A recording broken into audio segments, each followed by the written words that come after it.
Here's your too long don't care. If you want to do the most damage with Rune Builds, you have two options. Dark Harvest, which is the theoretical highest damage output if you have very long games, where you're getting anywhere from 40 stacks or above. Or you can go with Arcane Comet, which will activate every 4 seconds late game due to the rune's cooldown, and is much more reliable if you know you're not going to be able to get many Dark Harvest stacks. Your build will look something like this, modifying it only if you actually care about defenses and preference items, but it does do the most damage possible with your shrooms.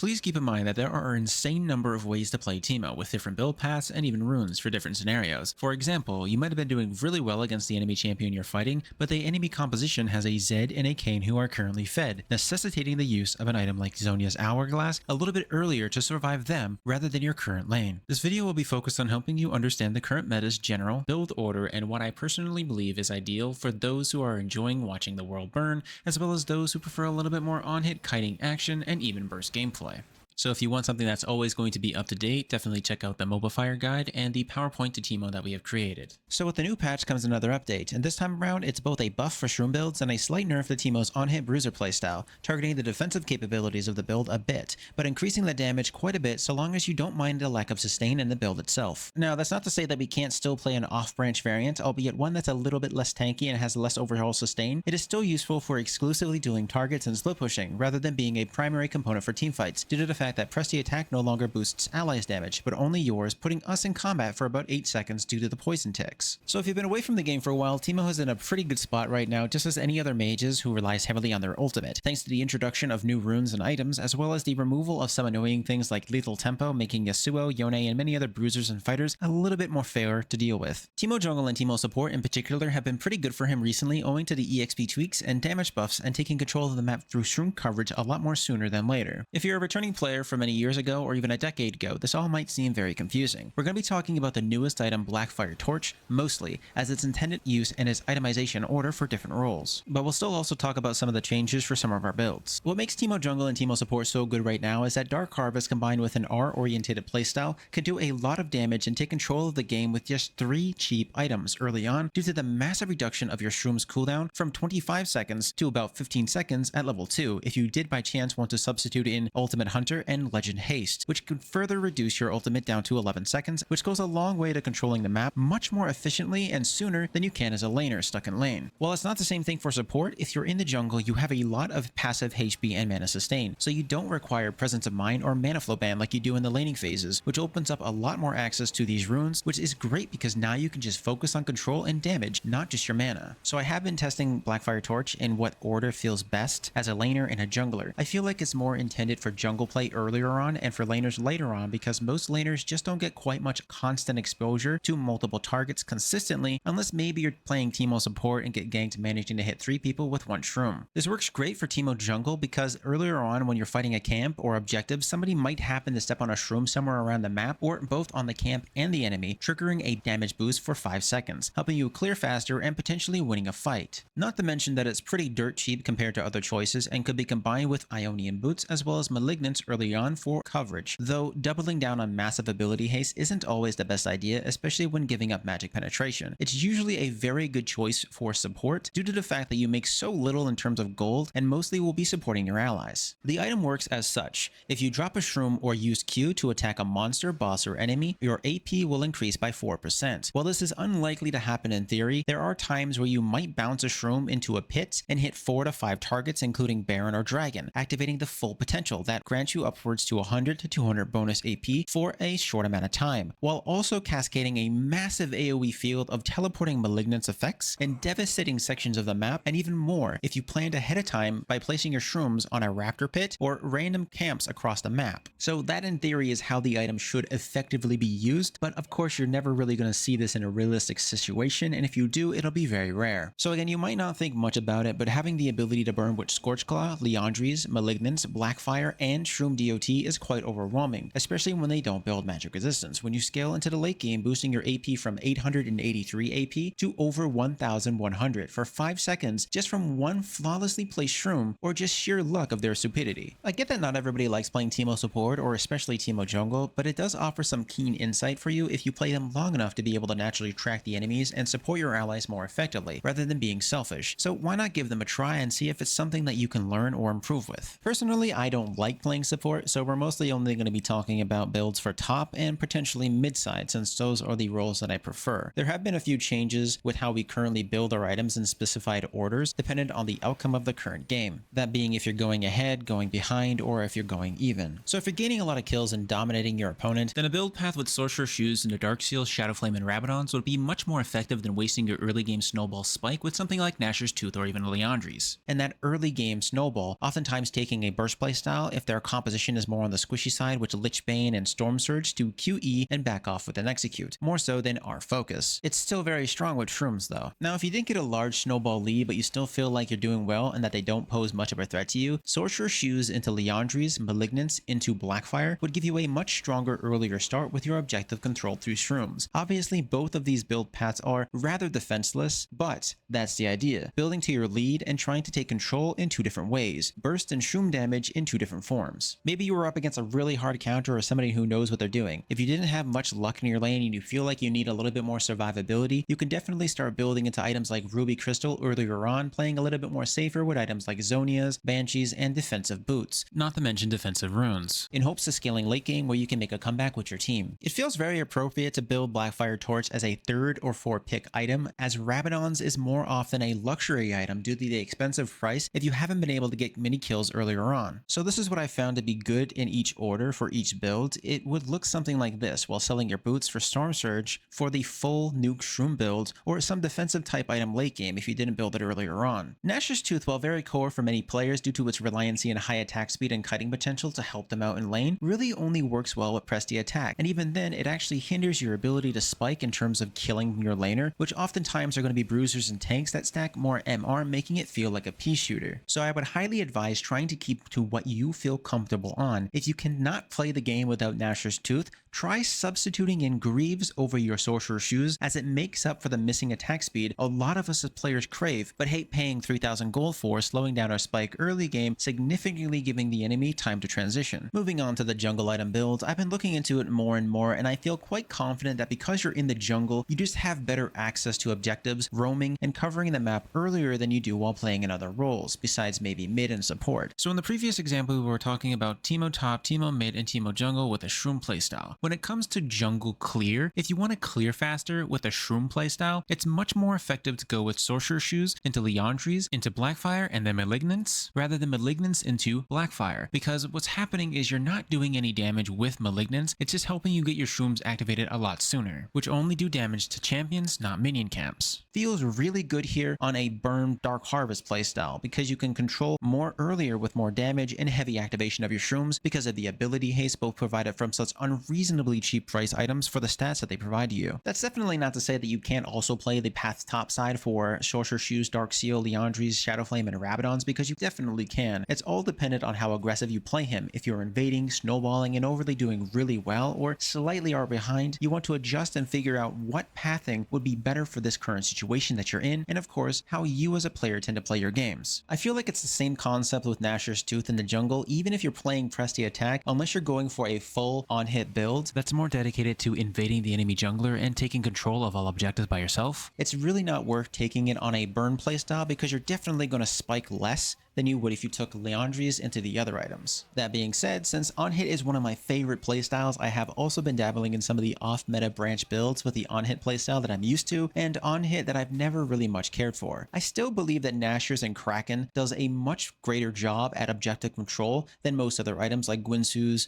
Blade of the Rune King, and Wit's End, since you can still build full AP with Blackfire Torch, Liandry's, Rabadon without actually having to double down on attack speed and on hit, losing out on valuable map control through shrooms, but more importantly, still being able to solo Baron efficiently and dealing more damage to targets. So go ahead and try out the builds, maybe swap some things around that you may or may not agree with, and see how they feel and share it with the community. I would love to hear your thoughts on the matter. These builds are not exactly the 4,000 damage dealing monsters that we saw at the start of patch 14, but it's gotten pretty damn close. I'm pretty upset that they removed Tenacity from the rune selections because it was highly useful for dealing with Nasus, Olaf, and other high slow spam champions while playing in the top side. That being said, the elimination of Ingenious Hunter hurts me hard as a player because I always cherish the duration's significant drop for Zonias and other activated items like Storm Surge, Banshees, Luden's Echo, and things like Lichbane, even though it was relatively obsolete because it was already on a 1.5 second cooldown. This is obviously completely up to you, but in my opinion, the only options now for the domination tree are Treasure Hunter or Ultimate Hunter. Keep in mind that we now have two big ability haste items, Malignance and Blackfire Torch. Your secondaries could look like anything, but for efficiency's sake, if you're laning, take Presence of Mind and Alacrity, or if you feel like you can pull it off, Legend Haste, if you truly value overdipping into ability haste or 11-second shrooms. So basically, unless you're playing jungle and you don't have mana difficulties earlier on due to your R and Q spam, Presence of Mind is just going to be so much more superior for your early game. Thankfully, not much has changed with the Presti attack runes, with the exception of Tenacity being swapped out, so there's really nothing here really worth taking besides Resolve as your secondary, or Sorcery Tree for Celerity and Gathering Storm for laning, or Water Walking and Celerity for the jungle to help you contest Scuttle Crab and objectives while also helping you move around with Gustwalker. Again, everybody has their own perspectives. Mine are entirely based on my own personal preferences in comparison to a variety of different builds that many people experiment with.